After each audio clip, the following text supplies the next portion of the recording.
France के ट्रेले नामक वैज्ञानिक ने जब हवन पर रिसर्च की तो उन्हें पता चला कि हवन में प्रयोग होने वाली आम की लकड़ी जब जलती है तो फॉर्मिक एल्डिहाइड नामक गैस उत्पन्न होती है, जो कि खतरनाक बैक्टीरिया और जीवाणुओं को मारती है तथा वातावरण को शुद्ध करती है।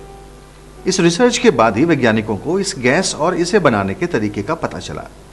गुड़ को जलाने पर भी यही गैस उत्पन्न होती है।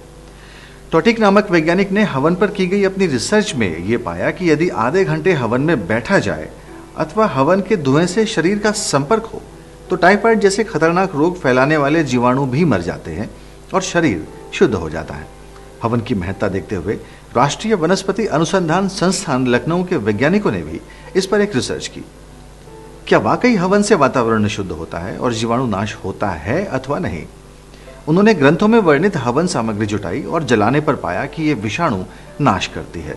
फिर उन्होंने विभिन्न प्रकार के धुएं पर भी काम किया और देखा कि सिर्फ आम की लकड़ी 1 किलो जलाने से हवा में मौजूद विषाणु बहुत कम नहीं हुए, पर जैसे ही उसके ऊपर आधा किलो हवन सामग्री डालकर जलाई गई तो 1 घंटे के भीतर ही कक्ष में मौजूद बैक्टीरिया का स्तर 94% कम हो गया। यही नहीं, उन्होंने आगे भी कक्ष की हवा में मौजूद जीवाणुओं का परीक्षण किया और पाया कि कक्ष के दरवाजे खोले जाने और सारा धुआं बाहर निकल जाने के 24 घंटे बाद भी जीवाणुओं का स्तर सामान्य से 96% कम था। बार बार परीक्षण करने पर ज्ञात हुआ कि इस एक बार के धुएं का असर लगभग 1 माह तक रहा और उस कक्ष की वायु में विषाणु स्तर 30 दिन बाद भी सामान्य से बहुत कम था। यह रिपोर्ट एथनोफार्माकोलॉजी के शोध पत्र रिसर्च जर्नल ऑफ एथनोफार्माकोलॉजी में भी दिसंबर 2007 में छप चुकी है।